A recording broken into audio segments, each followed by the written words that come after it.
Welcome to the Strong Enough Podcast, your relationship wellness podcast. I'm your host, Claudia.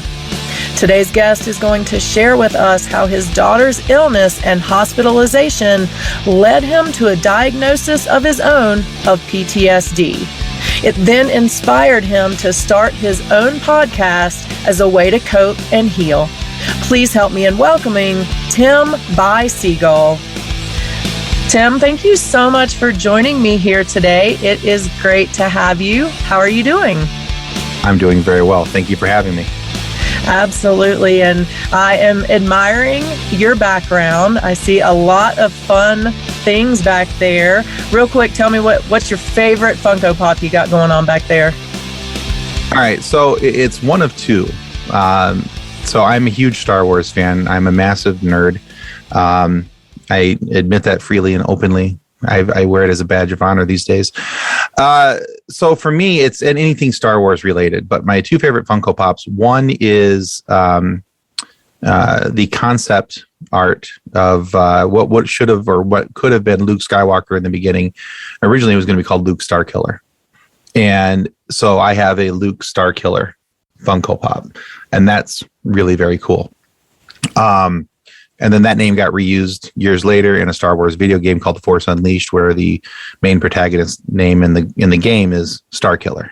So it's just kind of cool. So I kind of came back around. And then the other one of my favorite characters from the Star Wars Clone Wars TV animated TV series was Captain Rex. And then that character also came into Star Wars Rebels, and there's Old Man Rex, with the shaved head and the beard and, and I just found Old Man Rex. I literally just got it a few days ago, and I'm still kind of giggle about it, that I have it back over there. But yeah, so those are my two favorites. I could see your face light up when you said that.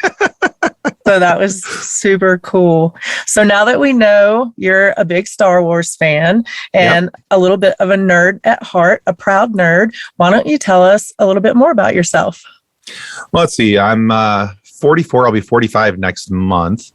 Married for 23 years. I have 3 beautiful children who all act far too much like me, which is a problem for their mother. Not so much for me, but for their mother. And I have, I've been doing podcasting now for just about 2 years, and I have 3 shows. And I got into podcasting as a way to help myself try and deal with some of my own mental health issues that I was dealing with, and some issues. And we can get into more detail about that if you want. After my daughter's lengthy hospitalization, there were reasons why I should have been in counseling before that, but I had kind of ignored them all, as us really intelligent men tend to do.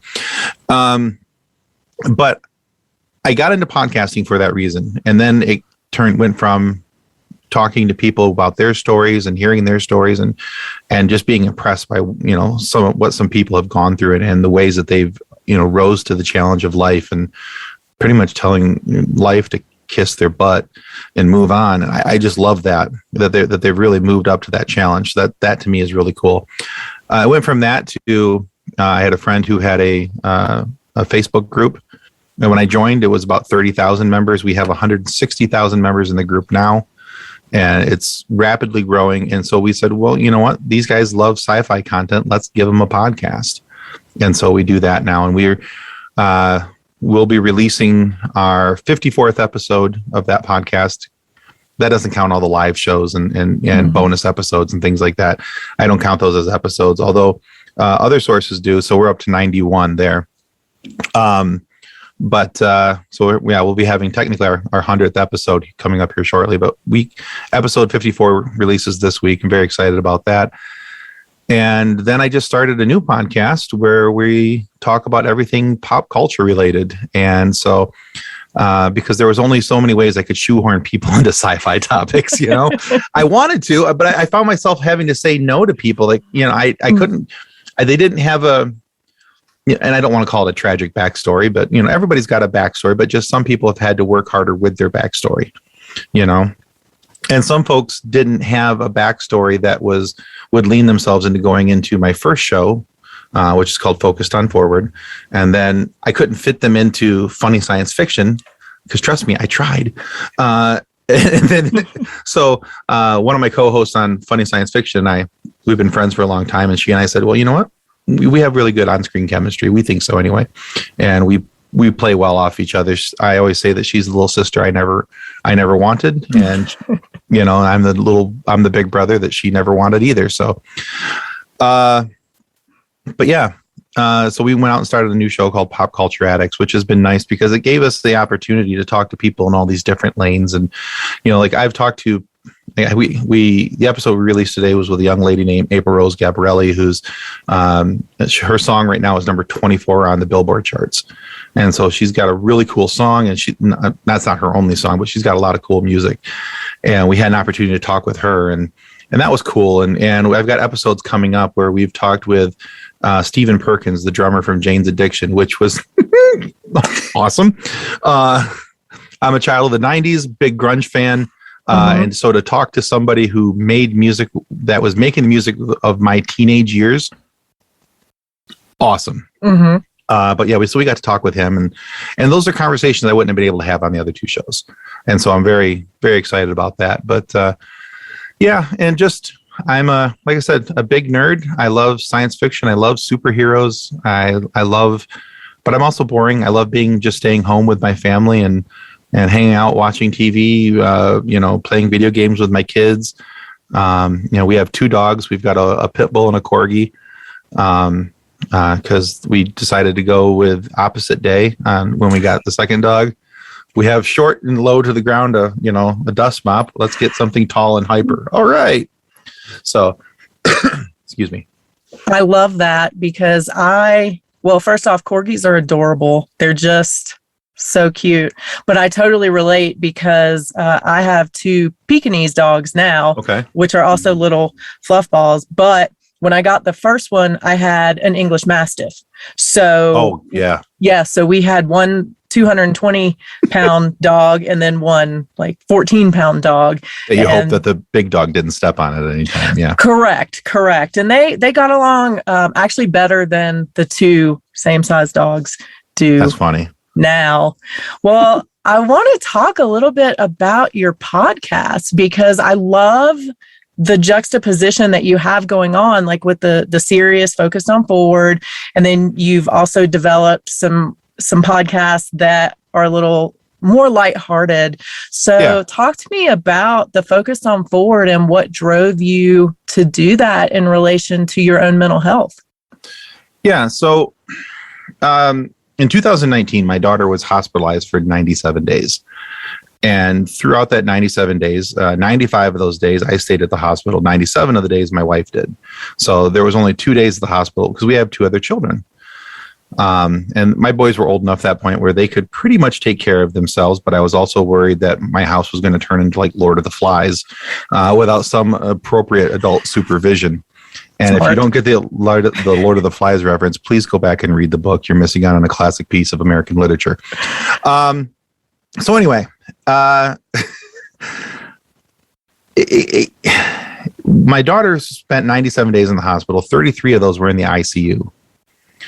We nearly lost her twice. She came down with a condition called Guillain-Barré syndrome, which we thought she had the flu going in. So we took her to the hospital so that we could get her an IV.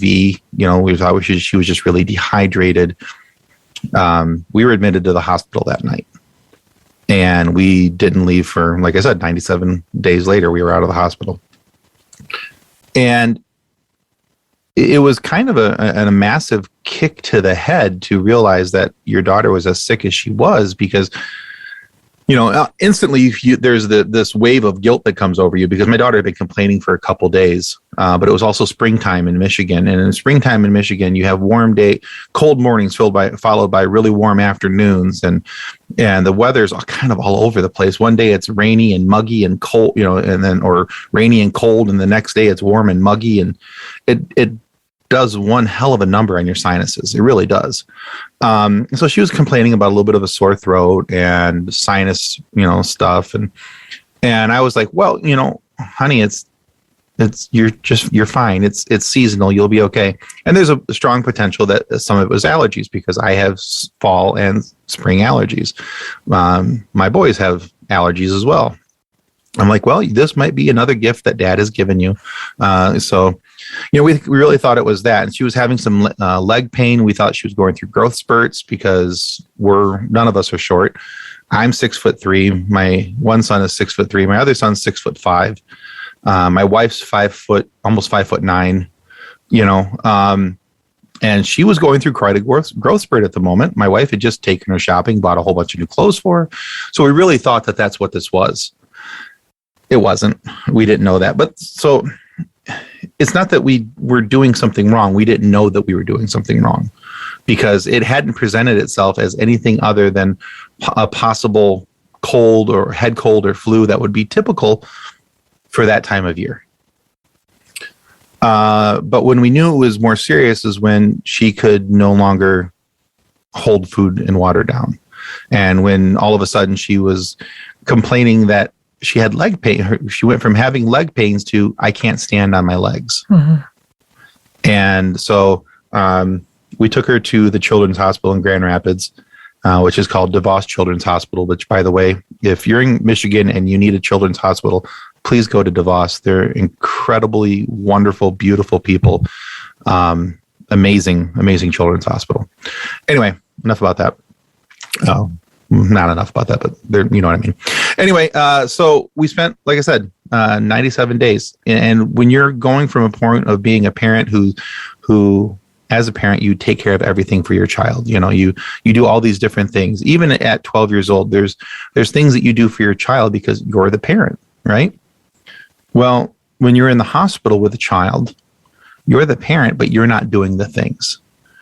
And that becomes very hard to accept after a little while, especially when Guillain-Barré really started to kick in.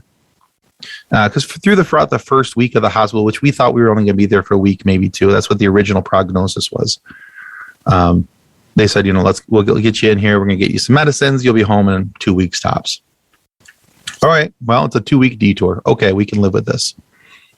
It wasn't ideal, but we thought, but then the disease really kind of kicked in, and we went from some motor skill and function issues like the grasping of hands and moving fingers and being able to hold a spoon or write with a pen or something, to not being able to do that, to losing function of her hands, to losing feeling in her arms and legs, and she ended up being paralyzed from the neck down.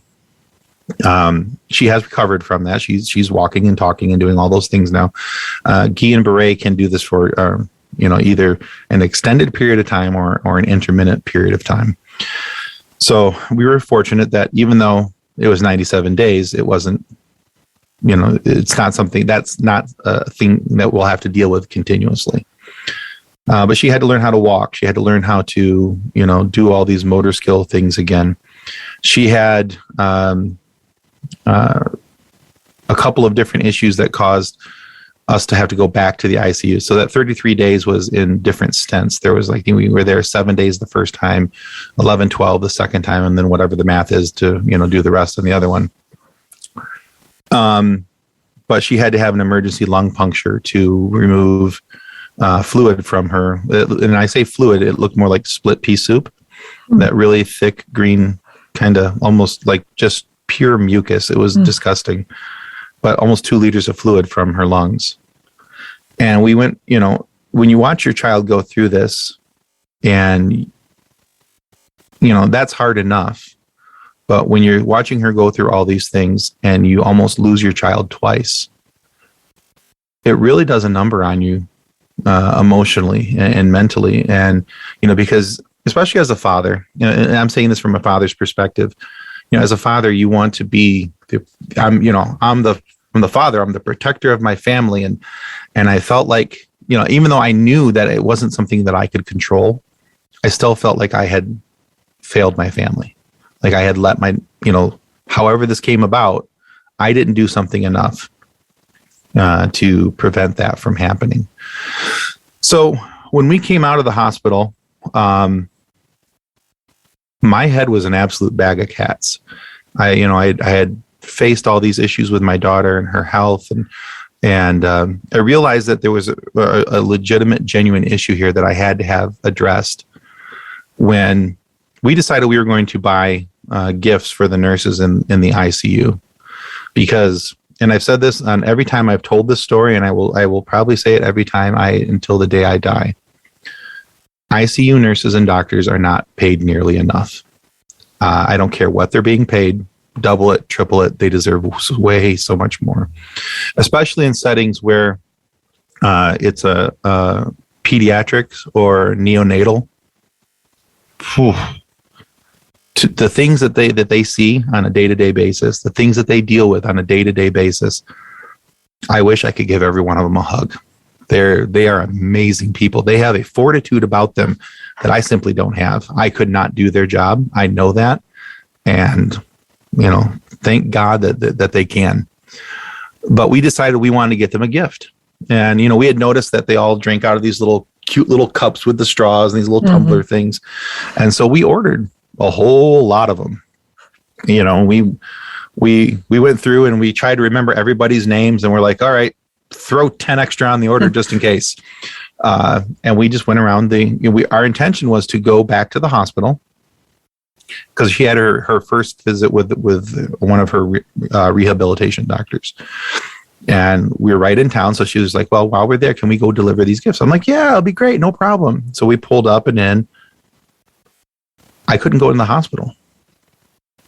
I sat down on the little roundabout in there where on this bench on the outside of the hospital and bawled my eyes out.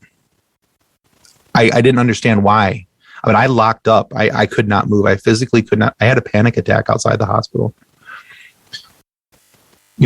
Come to find out, my counselor tells me that's a form of PTSD due to hospitalization and emotional trauma, which was hard for me to wrap my head around because, I kept saying, well, I didn't, it wasn't me that all these things happened. It was my daughter, but you don't really realize it as a parent that you're going through all these things and you're the one that's helping there, trying to be the emotional support and the mental support and all these other things. And so that affects you and impacts you very greatly.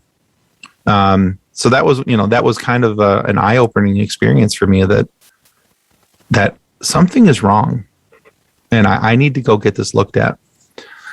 So I started going to counseling, and that she helped me to identify that. My counselor is awesome. Matter of fact, met with her today, kind of re-upping, trying to, topping off the fluids, so to speak. There's a car analogy for you.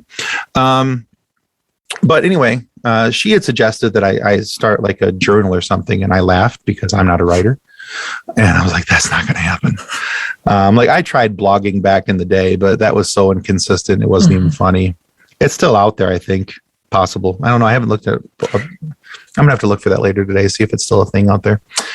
But anyway, so she said, well, what about record yourself on video, just, expressing your feelings. I'm like, you mean like a video blog? She's like, well, you can call it that if you want. I'm like, yeah, I'm not going to sit there and just talk to myself. That's not going to happen. She's like, well, we got to figure out some way for you to express your emotions and get some of these things out of you. And I went, well, we haven't found it yet, but we'll circle back. So later on that night, or not that night, I don't know if it was that night or upcoming, but I was talking to one of my friends who's also a podcaster. By the way, if you're interested in finding a really good podcast, please go check out the Curiosity Hour podcast. It's hosted by my buddy Tommy and his pal Dan. And I won't even try Dan's last name because I mercilessly slaughter it every single time. Is it more difficult than yours? Oh, it makes mine look like a walk in the park. But Tommy and Dan have an amazing show, the Curiosity Hour podcast. And Tommy said, well, why don't you start a podcast and talk about, what's going on? And I said, nobody wants to sit there and listen to me, whine and bellyache for, an hour every week about why I've got it so bad. He says, well, don't make it about you. Make it about other people. Talk to them about their stories and what they're doing. And where it's fitting, you can interject. And this is what I've been through. And you guys can talk together. And I went, well, I could do that. yeah, that I could do. And so that's how Focused on Forward started. So I sat down, like many podcasters did, and I understand still do. When your first episode, you don't really understand sometimes all the things that go into making a podcast. Look good, sound good, be appealing, and all these things. I used my iPhone and open mic, just talked into it. Hey, we all got to start somewhere, right? Exactly. And so I recorded a little trailer, open mic, and my buddy listened to it. He goes, "It's not bad, but you need a microphone." And I went, "Oh, yeah, I've got one of those." He says, "Okay, good. Use that next time." So I used on my episode, right? I did an intro episode. It's about 20 minutes long. The very first episode of Focused on Forward is talking about, not in really any depth, because I don't think at that point I was prepared or equipped to be able to talk about what we had gone through in depth. But then I was, doing the hold the microphone of the iPhone earbuds up to your mouth and talking to those. That was your microphone? That was my microphone. He didn't specify. In my defense, he didn't specify which one. I love it. All I heard was microphone. I'm like, I got an inline I got microphone. One. Yeah, it's inline right on my headphones. It'll be great. But so it's kind of funny. I go back and I listen to those first couple episodes, and they always say, hey, don't be ashamed of your first couple episodes. I'm not, but I also look back and go, man, I learned so much from those first couple. So I started off with my first couple episodes, and I found that for me that this was I call it the cheapest form of therapy I've ever had. Because I got to talk with people who are just crushing it in life. They've gone through things where lesser people would have been crushed by life, and these guys are just. I draw so much power and inspiration from the stories that they've imparted and the things that they've gone through. And I've talked with people who, my very first episode was with my good friend Michelle, who lost her son at 2 years of age. I think he was 2. I hope I'd have to go back and listen for sure, but he was very young, somewhere between 2 and 3, I believe. And she tells us, it's a very heartbreaking story of everything that she went through with him and his health challenges and struggles. And, I learned the importance of not talking over my guests and giving them, opportunity to tell their story without me going, well, hey, yeah, and I found that when you sit back and you listen to some of the stories that other people go through, you don't have to go through the exact same thing that they've gone through to find something in their story that's helpful. And so Focused on Forward is a audio only podcast. I used to do some live shows with it, and I might come back around to those, but for right now, it's on a hiatus right now, to be honest with you. I just, with starting with some of the health challenges my daughter was having and starting up a third podcast, I was like, we're going to take a little break from Focused on Forward. So I just, like last week, was my season 2 finale. I'm going to start it back the first of the year of 2022. And I've already got my guests lined up, and I'm starting to get that ready and get that back so we can start cooking with that show again. But I found that you don't have to, like I said, you don't have to have the same exact story. And I found that there were people who had gone through all these sometimes horrific things in life. But I asked, and I'll tell you this part. I ask every guest the same 2 questions. I've done this for 2 seasons. I don't think I'll probably change for season 3. I might throw in a third question. I'm debating that right now. But one of the things that I love about the show is at the end of the show, after they've talked, because we don't just focus on what they've gone through. We focus on forward. How they're moving forward. So yeah, we talk about what they've gone through, but at a certain point, I ask them, I say, okay, well, where's the point where you became focused on forward? How did you move forward? And then we start turning the corner and talking about all the things that they're doing to help themselves keep going every day. And that's the part of the show that I love, because there's some really powerful stories, but then at the end, there's the 2 questions that come in. And I love this too, because I ask the same two questions, and they are, looking back on the entirety of your journey, what's the greatest lesson that you've learned? And so there's a lot of truth that comes out in that little question, because sometimes it's a very simple answer and they have a one-word answer, or sometimes it's, just a couple of words. But that's a very powerful question, because it helps people to see, not just that there's a culmination to the story that they've been listening to for the last 30, 40, 50 minutes, whatever it may have been. But there's something for that person has used to help them to move forward. And that's the nugget that I want people to really kind of hang on to and hold on to. And the second question, which is pretty similar, is, what's the greatest piece of advice that you've been given?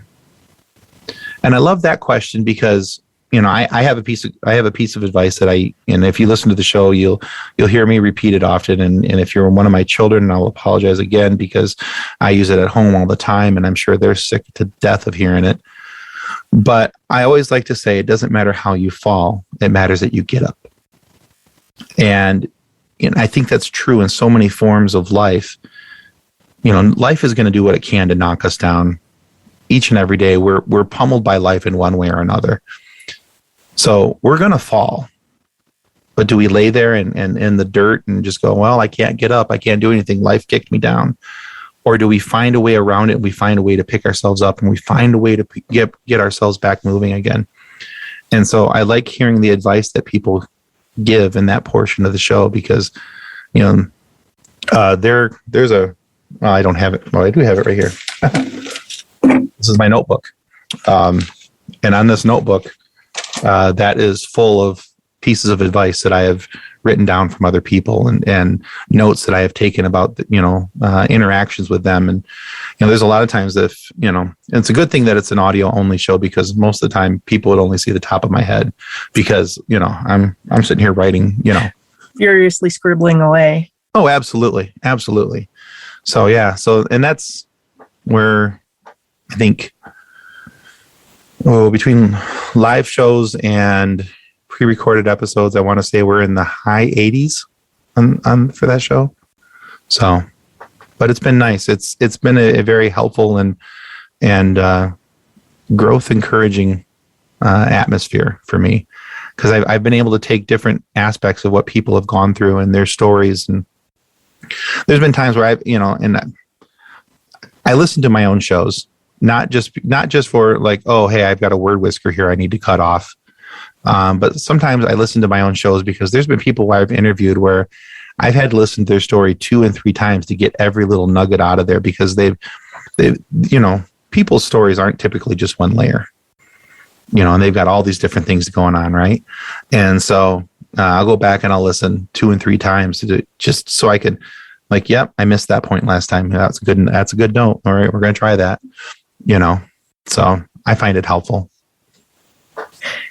I really connected with so much of what you just said, even from talking about your first episode and how you told a little bit of your own story, because that's exactly what I did with my first episode, and realized how difficult it was, first off, just to talk to nobody.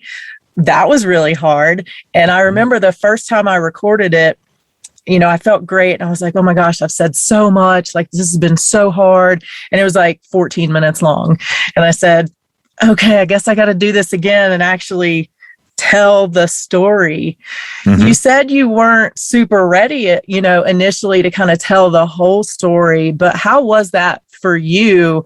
Even just the 20, 25 minutes of sharing everything that you had been through in such a short amount of time with your family? Well, so I had a very similar experience to what you just said. I did an episode and I'm used to getting up in front of people and talking. I have no problem getting, and I can talk just about anything. Usually you give me a topic and point me in the right direction. I'll talk. It was weird. It really was. I felt super uncomfortable. I was very nervous in sharing it.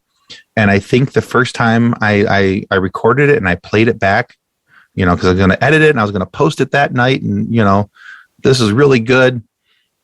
I think I was at 9 minutes. And I was like, I skipped so much. There's like Cliff Notes, and then there was Tim Notes. And the Tim Notes was apparently the 9-minute version. And that had to be refreshed because there were so many things that I left out. There were parts of the story where you could not make a logical leap from where I had started to where I had gotten to and how I had even gotten there. And so I went back through and I decided I was going to make a little bit of an outline. So I made an outline just so I had some talking points so that if I got nervous, I wouldn't, space out and I would have a way to direct myself through. So I did that. And that was actually very helpful because now I think I ended up somewhere at 21 to 23 minutes, somewhere in there. But I also realized that I never wanted to do a podcast where it was just me talking because that wasn't going to be a thing. I think I'm far better where I have somebody that I can talk to, even if it's in small format issues. But when I told the wider version of the story at the 20 something minute story, I sat down to listen to it and I cried. It was one thing to have it all written down and for me to see it up on there on the wall with all my notes and on all that stuff. It was a whole nother thing for me to listen back to it and to hear my own voice expressing my own feelings. That was difficult for me. And so I sat on that, I think, for about 2 weeks, maybe 3, before I actually posted it because I knew that I had to get it out there because I had interviews lined up and I wanted to have that out there as an introduction to me and my story as to why I was even sitting there talking to other people and what they had gone through. I didn't, I wanted there to be context is what it comes down to. I felt in order to validate my podcast and for people to listen to it and feel that there was worth to it, that they had to be something to give context to why it was important for them to listen to my show. So yeah, it took me a couple weeks to get it back out, but eventually I did. But that's probably the only episode that I actually don't go back and listen to. Mainly because, it was still pretty fresh in my mind. We got out of the hospital in July of 2019, and I actually don't think I posted that until February or March of 2020. Right before the good old shutdown. And, but yeah, we were still dealing with some things that were very fresh from coming from the hospital. I was just getting into counseling. I had pushed it back and pushed it off so much up until right about the turn of the year where I was like, okay, fine, I'll talk to somebody. And mainly because I knew that, it was late fall when the issue at the hospital happened.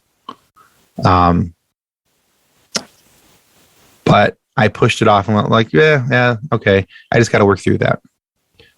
And I've said this before on at other times, but one of the things I used to say is, to my kids when they were growing up was suck it up. You're a hockey player. None of us were hockey players. I don't know why I said that, but we're big hockey fans. But, because the premise behind that though, was that, a hockey player, when he gets hurt, he sucks it up. He's out for his next shift.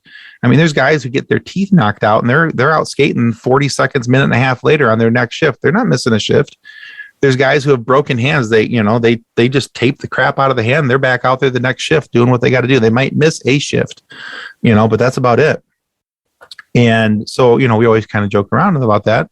Hey, suck it up. You're a hockey player, And so I kept telling myself that just suck it up. You're a hockey player. You'll be fine. You'll be all right. And I just kind of minimalized everything that had happened. And what really pushed me into saying that I need to do something was the fact that I knew that I had this issue. I didn't know what was causing it or what was causing that reaction. But every time there was something even hospital related, I would freeze up. And that's a problem when your daughter has a chronic illness. That's a big problem. I could go to my daughter's doctor's office because that was not at the hospital. Mm-hmm. Even though I saw this man every day for 90 some odd days, he was there every morning, checked in on Kendall, everything. Yeah. I had no problem seeing him and talking to him because it was at a different location. And I don't, I still don't quite understand everything, how the brain works and why it worked that way, but it did. But the other issue was that I had a reoccurring nightmare of one of the nights where we almost lost my daughter. And I saw that every single night when I went to bed for 3 months. I was deprived of sleep for about 3 months because I was trying to do all these different things and I was getting maybe an hour or two a night of sleep. I'd pass out at my desk right here in my chair, just, because just dead tired. And, eventually it got to the point where between lack of sleep and other mental health issues and things, that's why I went, because I was at the point where I was sitting at my desk and I would just break out in tears because when your body is so just done, and my body was done. I was mentally, physically, emotionally, spiritually, whatever else, stretched out, thinned out. I was done. I needed to find a way to work past it so that I still have the nightmare every now and then. I don't think that that's probably ever going to go away, but it's not every night, and I'll take that. So, but I had to get to a point where I could get past that. So, how difficult was it for you to accept being told that you had PTSD? Because I think a lot of us do think about that as, well, that's something that soldiers have, or that's something that people who have been brutally assaulted have. So was that difficult for you to accept for yourself? Yeah, because I'm not a soldier. I'm not a police officer. I have never been the victim of an assault or things along those lines. And when my counselor told me that it was, hospitalization PTSD, I'm like, does that mean I'm a bigger wimp because I can't be in a hospital? And honestly, that's where my brain went, was that, I must be a special kind of wimp because I can't even go to a hospital. And she's like, no, it doesn't mean you're a wimp. It just means that your brain is having a hard time processing this. You've gone helping me to understand that there are different levels and different types of trauma, because in my mind, PTSD was only for, veterans of war, and to not take anything away from those fine people who have gone and done what they've done. And then, I always felt like they've earned that, they've earned the right to say, I have PTSD. I was like, I was in a hospital.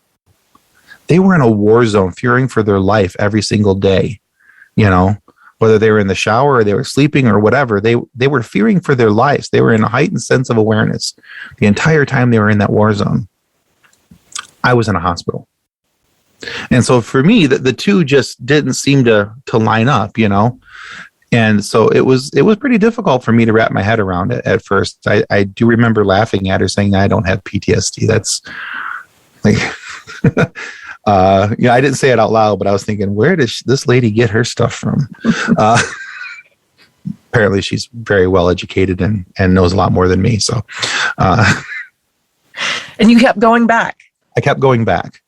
Because although I didn't agree with her at first, we were talking. The thing is, there were so many layers there and so many things for us to unpack.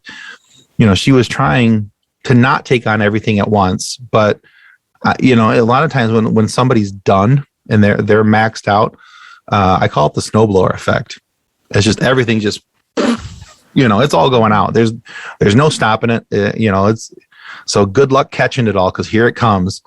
And she did really good. I think trying to navigate the muddy waters that I was throwing at her feet, but she was doing really good with it. So although I didn't agree with her at first about the PTSD thing, the more we talked about it, the more it started to make sense with me, because she helped me to see that there's different types of trauma. And I think that was what the kind of the turning point for me is that, in my opinion, there was trauma, and then there was just crap that people went through,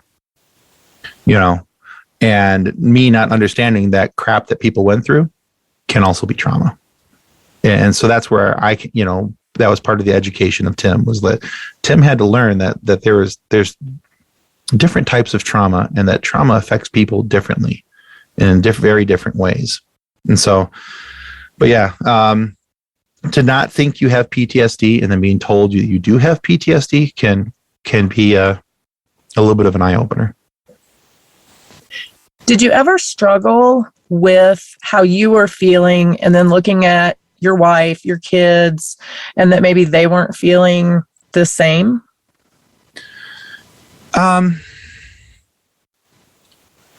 Well, yes and no, because my wife and I were going through some very similar things. We went into counseling at not at the same time. She went a couple of weeks before me, and she started telling me all the things that she liked about this counselor and the things that she was learning from this counselor. And my daughter was going to her as well. And my daughter was telling me some of the things that she was liking.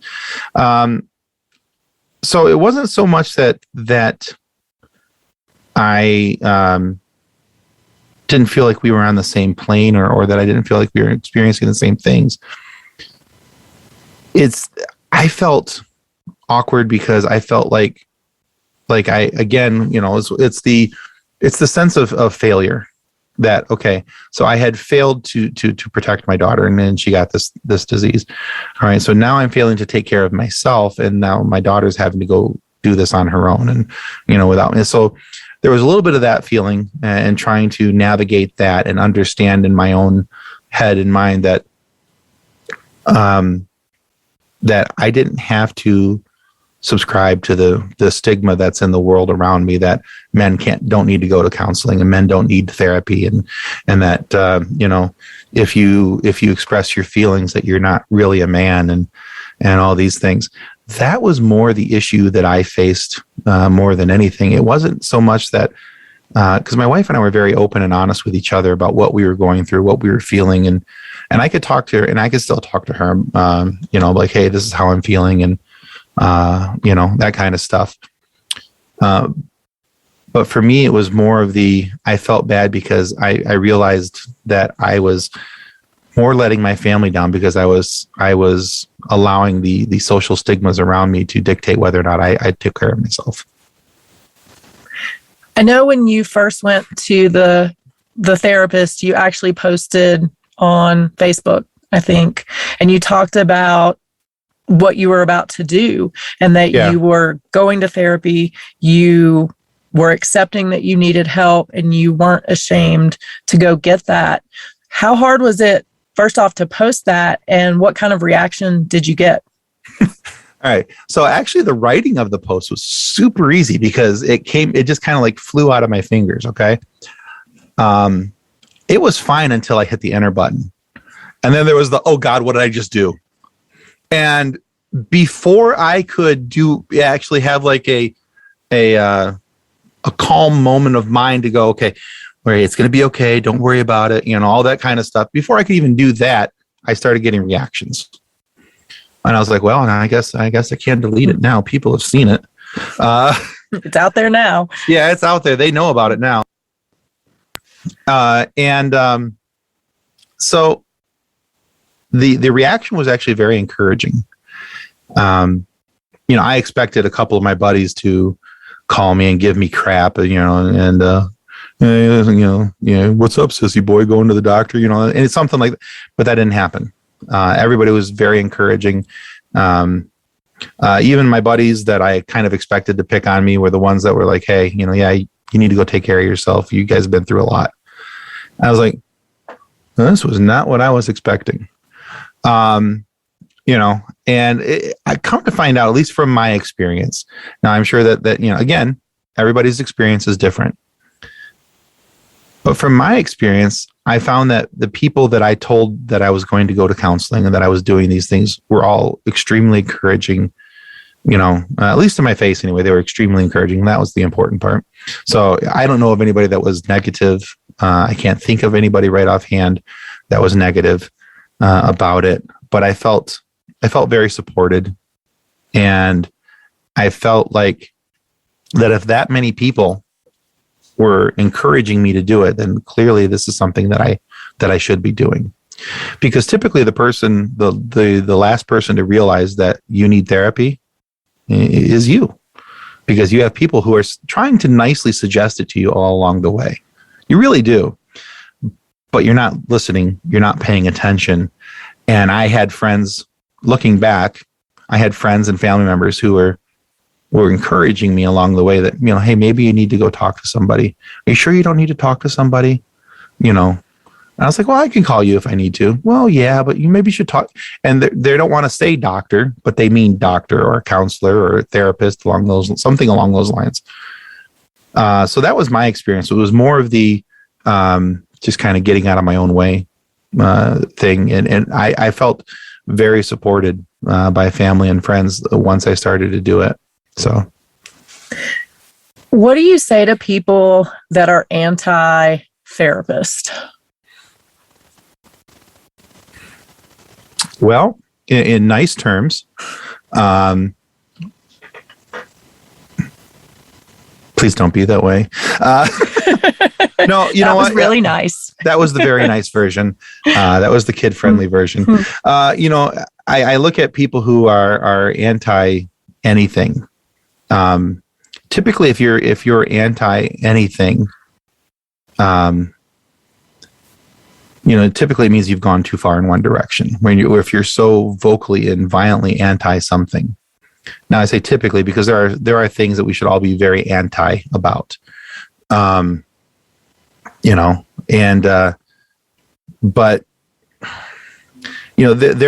there are good therapists, there are bad therapists. There's good doctors, there's bad doctors.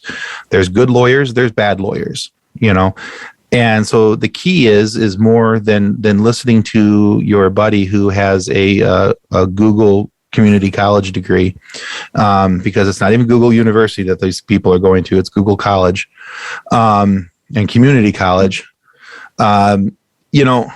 Instead of listening to them and the research, and I use air quotes on this, the research that they did that fits their own narrative and their own ideas about things,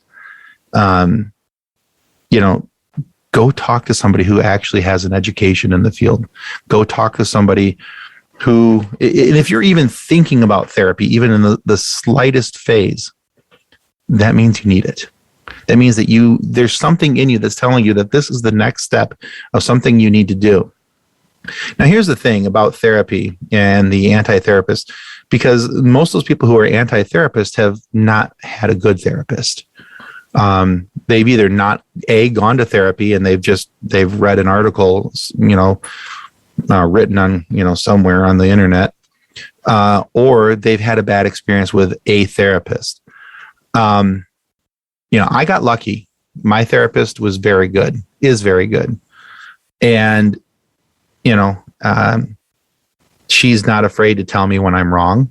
She's not afraid to tell me that, hey, try not to look at it like that. Let's look at it like this, which is helpful for me because I'm a pretty straightforward, bash me over the head type of guy. If I'm wrong, tell me I'm wrong. If I'm right, tell me I'm right. If I need to go right instead of going left, tell me, and help me change the direction. I don't have a problem with that. I'd rather do it right than do it wrong. But most of these people have not had a good experience with a therapist. So they're anti-therapy, they're anti-counselor because they had that one bad experience and they went, yep, that's it. That's all I need. And they walked away. So sometimes I compare counseling to dating. It's not very often that you find the love of your life on the first date you had. It happens for some people, but most of the time that's in a movie. My wife is not the first girl I dated. She's the right girl, and that counts, And so it's a lot the same with therapies, with a therapist. you have to have a connection with your therapist. You have to have a personality connection with your therapist. If you are, oil and water night and day, you're with the wrong therapist. You don't need somebody that's going to whisper sweet nothings in your ear and tell you why you're the prettiest girl at the party. But you do need somebody who's going to be able to help you and direct you, and somebody that you feel comfortable with. And there's a lot of different things, and depending on what your needs are, those might be different than my needs, and who I find acceptable as a therapist and comfortable with as a therapist may not be the same as you.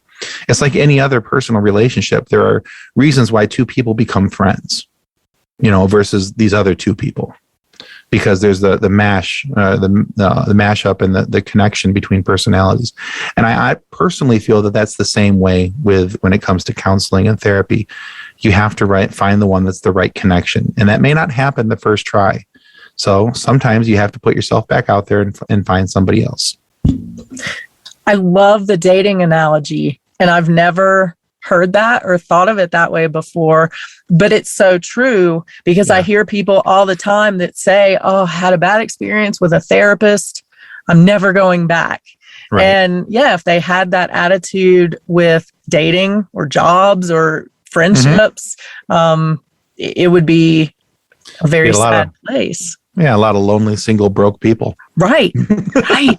We don't want that.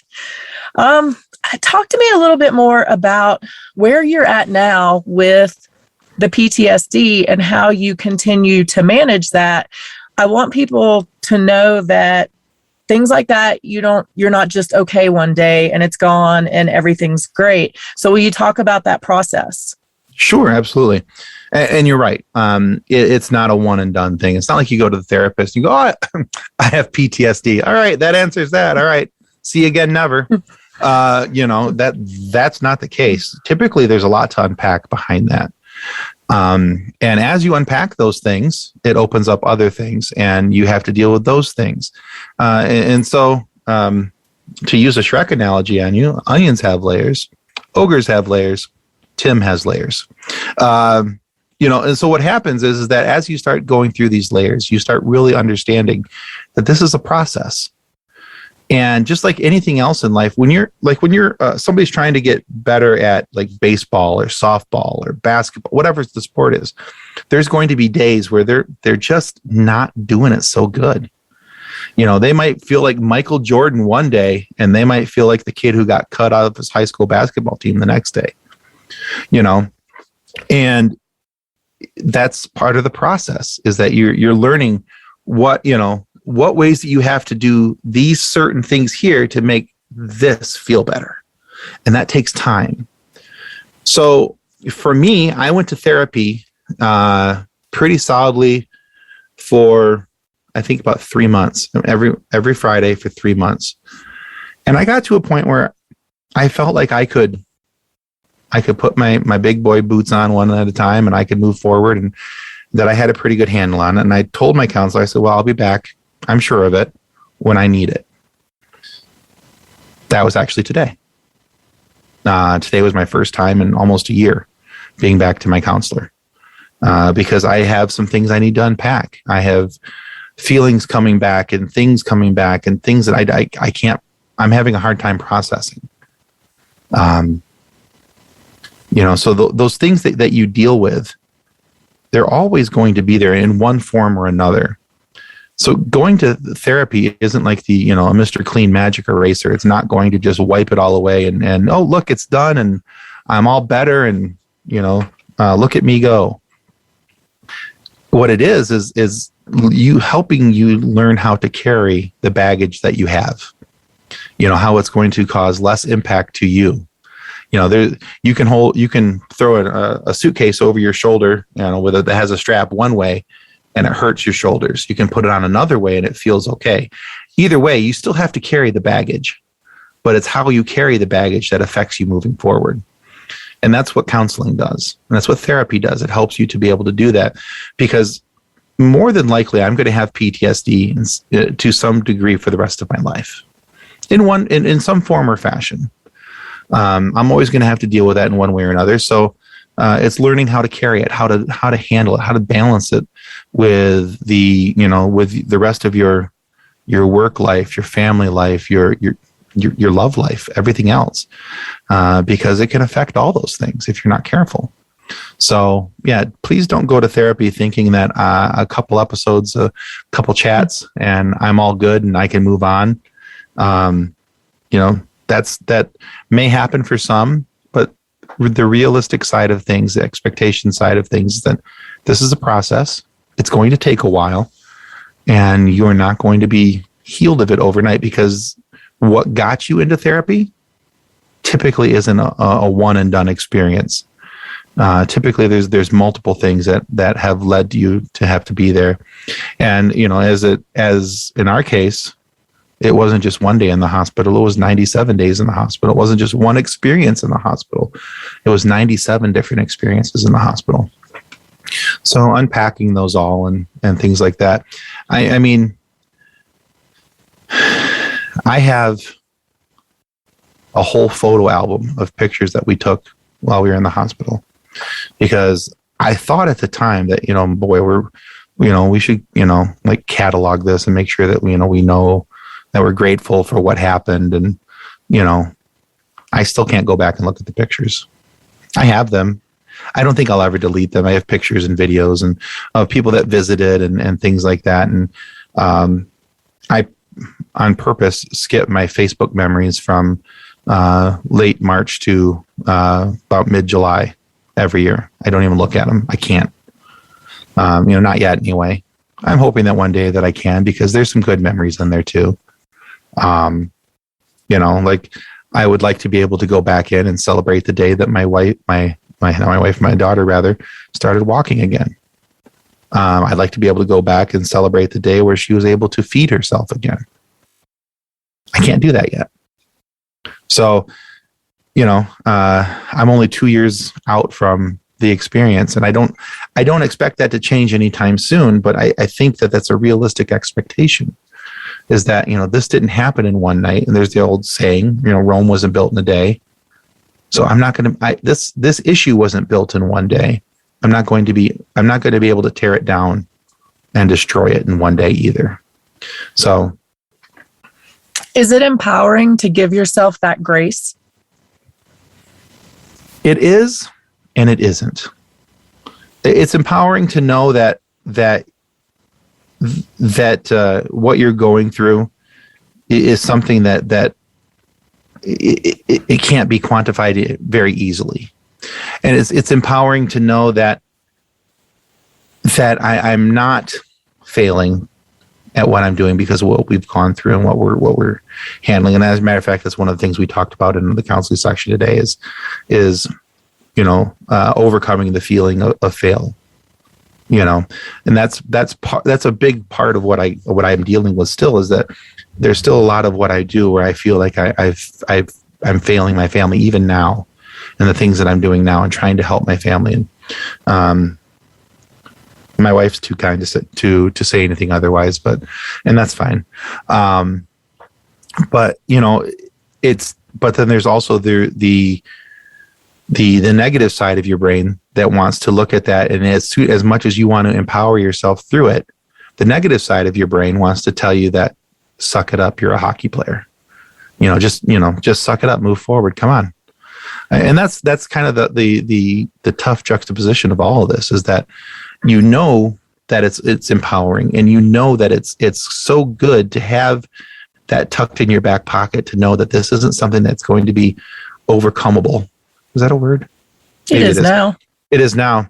All right. We're adding that. That's all right. So, but even if it's not a word, something that's overcomable that you're dealing with and you're working with, it's good to know that I started here, but maybe I'm only got a couple inches forward, but I'm still forward. And that's something that you can tell yourself and you can show yourself and you can see progress. And so that's very empowering. But where I said where it isn't is that at the same time, your mind wants to tell you that, well, yeah, you started here, but you're only here. You should be way over there by now. And that's just part of our own imperfection. We want to expect perfection when it's impossible. So we know that therapy is one way that you have worked on your wellness and your podcast. So what else do you do to quiet that side of your brain that's just telling you to suck it up? You're a hockey player. It goes back to me being a nerd. Love it. I grew up playing video games. Okay. I'm a 44-year-old man who plays Xbox with his kids. And I absolutely, for me, video games have always been the way that I quieted my mind. Because it allowed me to focus on, I could focus on the video game. I could focus on what I'm doing at hand, whether I was playing a sports video game, or a role-playing game, a shooter, whatever, because I could immerse myself in that for that time being. And I have my headphones on, so I'm in an immersive world with sight and sound and all these things. And in fact, so while we were at the hospital, the hospital that we stayed at had a hotel of sorts attached to it. So that, because it's a rehabilitation hospital, and these people who are at the rehab hospital are there for long periods of time. And so it's not uncommon, especially with parents of small children who are in the hospital, for them to want a place to stay. And so we got a room at the hospital, and had a nice TV in there and a table, and I had my boys bring me my Xbox, because at night when my wife and daughter, because I got to a point where I could no longer sleep in the room. To this day, I don't like the sound of beeping things, because I would hear the beeps of her machines and things like that. And I still struggle with that. I have to open the microwave door before it gets to the end and it starts beeping. I don't like that. It's a little quirk I have developed, but I'm working on it. But even in the hospital, I brought my Xbox in, and I played Xbox at the hospital, because it was my way to unwind from the day and de-stress and relax. So, but yeah, very nerdy superhero sci-fi video games for the most part is where I go. That or music. So I'll same thing. I put my headphones on. I kind of dive into the world of music and just in fact, I started collecting vinyl again last year, and in the last couple months, I was actually able to start listening to an album again that I couldn't listen to for a while, because I used to listen to it at night while I was in the hospital room with her, so I didn't have to hear the machines. I would have my headphones in, and I would listen to this album, because I found it very soothing and relaxing. But I just got that back on vinyl, so I'm very excited about that. And I've found that I could actually start listening to it and enjoying it. And so it was kind of the first time I put it on, I put the record on, I got, I think, halfway through the first song and had to take it off. I'm like, okay, not yet. But it's, by the way, it's by Beck, his album Morning Phase. So I've gotten to the point where I can listen to that again. And if Beck ever hears this episode, if there's ever a chance for him to hear it, I want him to know that album I find to be extremely beautiful, extremely relaxing. And that's why I started listening to it at the hospital. And although I couldn't do it for a while, and it had negative memories for a little bit, it's extremely impactful on my life. And thank you for making the album. And if you guys haven't listened to Beck's Morning Phase, don't quit listening to Claudia just yet. But when she's done, go find Beck's Morning Phase and listen to that. I love it. I also connect with music quite a bit, and it has saved me on many occasions. So I love hearing that. Tell me a little bit of wellness advice that you would give out. Well, I always preface every bit of wellness advice with, I'm not a doctor. Nor do you play one on TV. Nor do I play one on TV, and I did not stay at a Holiday Inn Express last night. So the first piece of wellness advice I always give everybody is, don't ever look up your symptoms online. That's you will have yourself convinced that you belong in a mental institution or that you're going to die within, the next 30 days. Nothing good comes from that. And that honestly, and that too goes to if you're a parent of a child and you're getting a diagnosis for yourself, when you hear that disorder or disease name come across the doctor's lips and you can't pronounce it and you don't know what it means and you're still trying to figure it out, the hardest thing that you will do is not allow yourself to pull your phone out of your pocket and go to Google and try typing it in. We did that, and that was one of the biggest mistakes that we ever made, because the first things that you will find about any disorder or disease are only the negative things. Not that there's really good things that come from Guillain-Barré syndrome. Don't get me wrong, but yeah, don't Google your symptoms, or if you know what the disorder or the disease is, get your information from qualified sources. It doesn't matter what your Uncle Bobby or Billy Ray says, or if they got a cousin down around the corner who can give you some good advice. Yeah, one of our biggest problems I think that we face in 2021 is disinformation.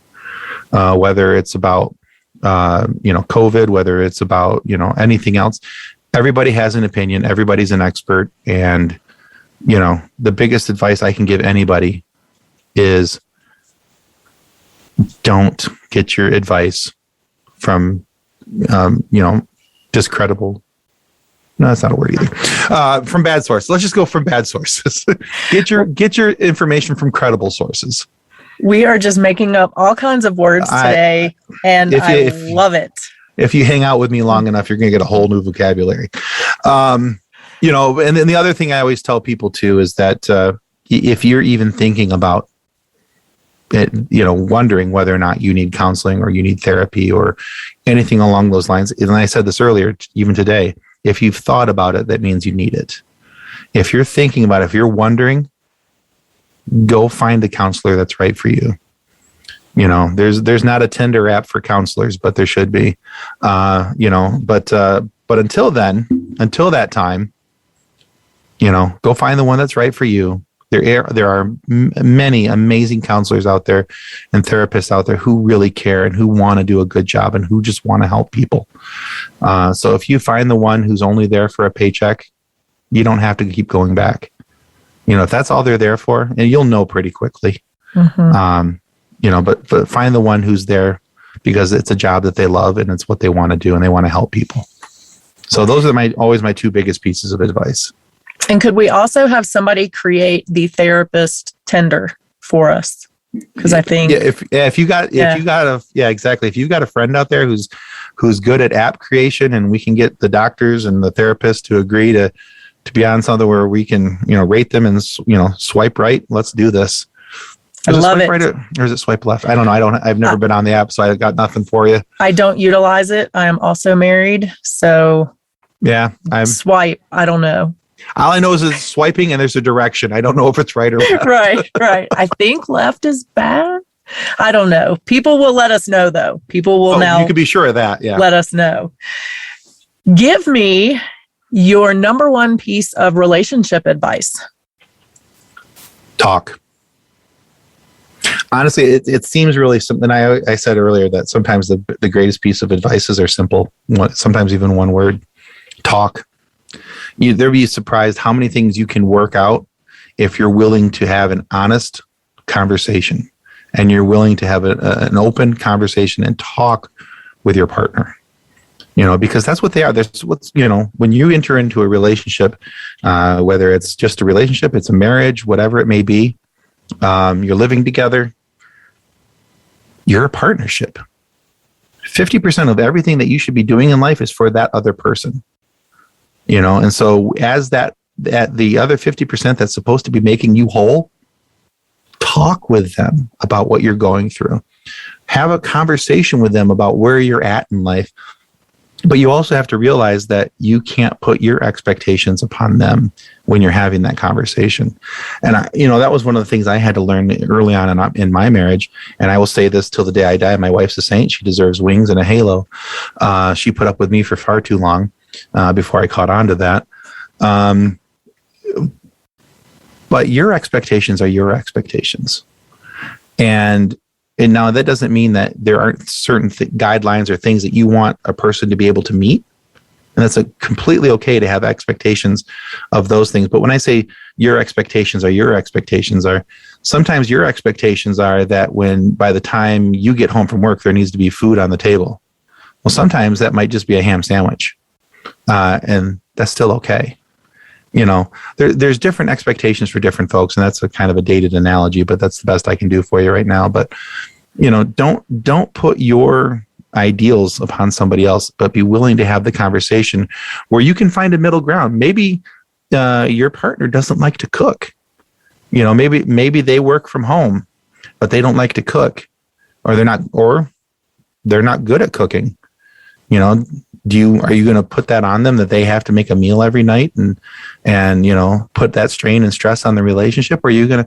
Or are you going to have a conversation to bridge that gap and find a way to make and bring your other 50% in to make you whole and to make them whole? So, just have a conversation. Be willing to talk. I love it. And the other thing I love that you said is an honest conversation and putting out what you need, but being willing to hear and make that compromise as well. Yeah, absolutely. The thing about having an honest conversation is that sometimes when you get responses back, it's not the response you want to hear. And sometimes it can be hard to hear that. But if you're going to have an honest conversation where you're able to move forward, and you have to have those conversations that sometimes sting a little bit, because sometimes somebody's got to, put you out on blast for your crap. And so, if they need you in the relationship to be here and you're only, they need you here, but you're only here, what can you do to bridge that gap? What is it, does their expectation need to come down a little bit? Does your output need to go up a little bit? There's different things that can kind of all apply to that, but you have to be willing to hear their response, and you have to be willing to not, kind of turn the tide on them and go after them because, oh, I can't believe you said that. Sometimes you're going to hear some stuff, but sometimes it's the stuff you need to hear. We have talked about some pretty heavy things today, so I want to lighten it up before I let you go. Now, I'm looking at you, and I think that if you were to have a tattoo, it would be Star Wars related. So tell me your thoughts on tattoos. I think they're super cool. I think they're awesome. I think that if you have one and you're, I don't understand the ones where people, it just looks like they went to a tattoo artist and just let them loose on their arm. You're just all these random things. And if, I've never been a tattooer. I have zero. I'm a giant sissy afraid of needles. But like my brother has a ton, two of my brothers have a bunch of tattoos, and they all mean something. So I understand that there's reasons why they get these certain tattoos, and I'm sure that, in many ways you are the butterfly that's, emerging from the cocoon of your belly button. But I don't always get it. I don't always understand it. I looked very seriously when I was about 18 at getting a tattoo. I was at a tattoo parlor. I sat down in the chair. The second he turned on the needle, done. I'm gone. See you later. Bye. I couldn't do it. Threw some money at him. Said, thank you for your time. Sorry to tie up your chair. Here's some money. Thanks for your day. But yeah, it would probably be Star Wars related in some way. Actually, the other one that I had thought about getting it, because when I was 18, it was going to be a really cool Celtic armband, because those weren't popular at all. No. And nobody else had one. Not even one. The other thing that I thought about getting was the claddagh on my chest, the Irish claddagh. With all of my wife's initials and birth date, and then my 3 children's initials and birth date, kind of encircling around it. And I was going to put that on my chest, and I looked at that, and I went, Nope, not going to do that. But instead, I made it as a design because that's what I do for the day job. I'm a logo designer, and I sell silly shirts on the internet, and that's what I do. And so I was like, well, that's what we're going to do. So yeah, skip the tattoo. Just made a sticker out of it. I love that though. So there are machines now that really don't make that noise. Dude, there's still a needle attached. There is. So it's not the noise was definitely part of it, but yeah, no thanks on the needle portion. Were you literally in the chair getting ready to get tattooed? Yeah, he was getting ready. Yeah, had like the pre thing down on my arm for the stencil. Yeah, the stencil was on my arm, and we were ready to go. And yeah.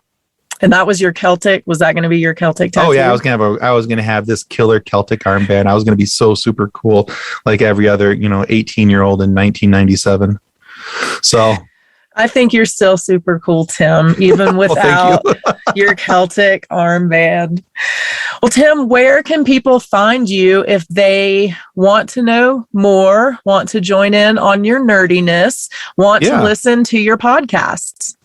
Well, so the audio version of Focused on Forward, Funny Science Fiction, and Pop Culture Addicts can all be found on any of your favorite audio podcast destinations. So that's not a problem. If you want to talk with me personally, the best way to do it is on Twitter. I have a Facebook account, but I'm becoming less and less friendly with Facebook. I got put in a pseudo jail on Facebook recently for quoting a 1980s movie, and I was told that I was inciting violence. So Facebook removed my content and put me in jail for 24 hours. And I said, well, so I stopped using Facebook as much. I'm still an admin on a big Facebook group, so I still use Facebook for that and try to communicate with them. But for the shows, if you want to talk with me about any of my shows, and I post pretty regular on Twitter for all three shows. Focused on Forward is at Podcast FOF. Funny Science Fiction is at Funny Sci-Fi. And Pop Culture Addicts is at PCA Pod Show. Now, Pop Culture Addicts and Funny Science Fiction both have a YouTube channel under those names, and those are video interviews. And we do a live show every Monday night at 7 o'clock Eastern on YouTube. And we have different podcasters and everyone, just people from wherever come on, and we talk nerdy with them. And our slogan on the show is all nerdy, no dirty. And we try to keep it very family friendly and so that everybody can join in on the nerdiness and have fun. And yeah. So, but those are the best ways to get a hold of me. And if you want to watch the shows, don't forget to subscribe. Absolutely. And I love the nerdiness, and I love that you embrace that and you share that with others. Yeah, and the thing is too is that I always tell people too, they're like, oh well, there's a lot of sci-fi podcasts out there. There are. I always say though that the thing that separates us from the other people is that we're willing to be silly and usually are. And even in our interviews, we ask a couple silly questions, we ask a couple serious questions. And our whole goal is just to laugh with our guests. That's our goal. If we can make our guests laugh, we feel like we're doing something good. And the thing is, we always tell people, if you're looking for a deep dive on Star Wars or Marvel comics or something like that, those are fun, those are enjoyable, but you're not going to find them here. We don't do the deep dive. We talk about, the things we like, and, we go into a little bit of depth on them, but, nothing that's real strong deep dive. It's all pretty much on the surface, having fun, and just, if we can giggle, we'll get the giggles out. So, I've just been, we've been really fortunate with Funny Science Fiction to talk with some of the people we've talked to, and like just a quick plug, for instance, and shameless self-promotion. Sorry. Love it. Do it.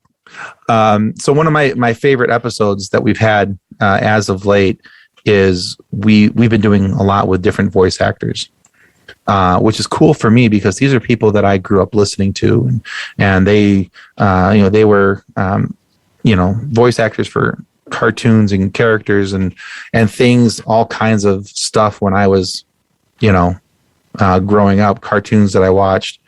And so for me, one of the coolest ones is we got to interview a gentleman by the name of Larry Kenny, which his name might not mean anything to you right off the bat, but Larry Kenny was Lionel from the Thundercats.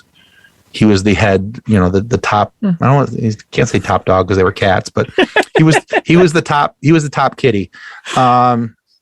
So that was really cool, and we got to talk with Shannon Farnan, who was the original Wonder Woman in the Super Friends cartoons back in the 70s and early 80s.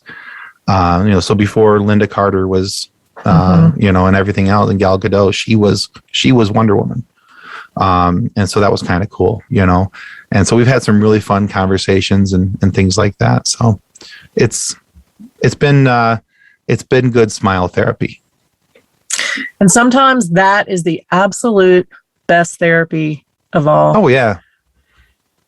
Well, Tim, thank you so much for joining me today. I really appreciate you sharing your story, giving us some laughs, and telling us about your podcast where we can go find the nerdy side of Tim and have some giggles along the way. So thank you so much. Thank you for having me. I've enjoyed this. I really hope you guys enjoyed my conversation with Tim as much as I did. I truly appreciate his willingness to open up about his own mental health struggles and coping with his PTSD. So remember, until next week, you are strong enough and you are worth it. Thank you for listening to the Strong Enough podcast. You can find us on your favorite podcast platform by searching Strong Enough. And on YouTube, we're available on the Spear Talk channel. Don't forget to follow us on Instagram and Facebook at Strong Enough Pod. If you have suggestions for an upcoming episode or a future guest, please reach out at strongenoughpod@gmail.com. Remember, you are worth it.